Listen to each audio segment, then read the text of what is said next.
মৰমৰ ছাত্ৰ-ছাত্ৰীসকল, তোমালোক সকলোকে ই-লাৰ্নিং একাডেমী চেনেললৈ স্বাগতম জনালোঁ। আজি আমি 10ম শ্ৰেণীৰ ইলেক্টিভ জিঅ'গ্ৰাফীৰ দ্বিতীয় পাঠ পৰিৱেশ ভূগোল পাঠটোত সন্নিৱিষ্ট আন কেইটামান MCQৰ পুনৰ আলোচনা কৰিম। এই আলোচনাই তোমালোকক প্ৰশ্নবোৰ বুজাত নিশ্চয় সহায় কৰিব। আমি পলম নকৰি প্ৰশ্নবোৰ আলোচনা কৰোঁ। আমাৰ প্ৰথম প্ৰশ্নটো হ'ল বায়ুমণ্ডলত সেউজ গৃহ গেছৰ অনুপাত কিমান? আমি পাঠটোত সেউজ গৃহ গেছৰ বিষয়ে পঢ়ি আহিছোঁ।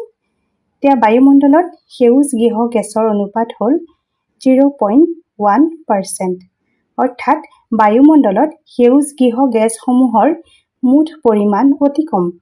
মুঠ বায়ুমণ্ডলৰ প্ৰায় 1%তকৈও কম। ইয়াৰ পিছৰ প্ৰশ্নটোলৈ আহোঁ।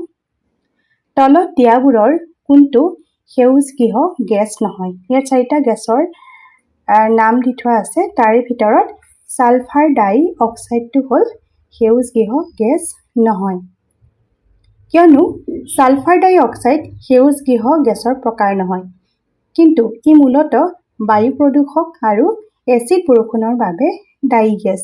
এই গেছৰ উৎস হ'ল আগ্নেয়গিৰিৰ উদগীৰণ, শিল্প কাৰখানা, তাপবিদ্যুৎ কেন্দ্ৰ, কয়লা আৰু পেট্ৰলিয়ামজাত ইন্ধন জ্বলোৱা। গতিকে আমি গেছটোৰ বিষয়ে জানিলোঁ। ইয়াৰ পিছৰ প্ৰশ্নটো হ'ল তলত দিয়া অৰণ্যবোৰৰ কোনবিধ উপকূল ভাগত পোৱা যায়? ইয়াত 4বিধ উদ্ভিদৰ বিষয়ে দিয়া হৈছে। ইয়াৰ ভিতৰত মেনগ্ৰোভ উদ্ভিদ উপকূল ভাগত পোৱা যায়। এই মেনগ্ৰোভ হৈছে উপকূলীয় অঞ্চলত লৱণযুক্ত পানীত গঢ়ি উঠা এক বিশেষ প্ৰকাৰৰ অৰণ্য। সাধাৰণতে ক্ৰান্তীয় আৰু উপক্ৰান্তীয় অঞ্চলৰ নদীৰ মোহনাত এই অৰণ্য দেখা যায়। মেনগ্ৰোভ উদ্ভিদৰ শিপা মাটিৰ ওপৰলৈ ওলাই আহে।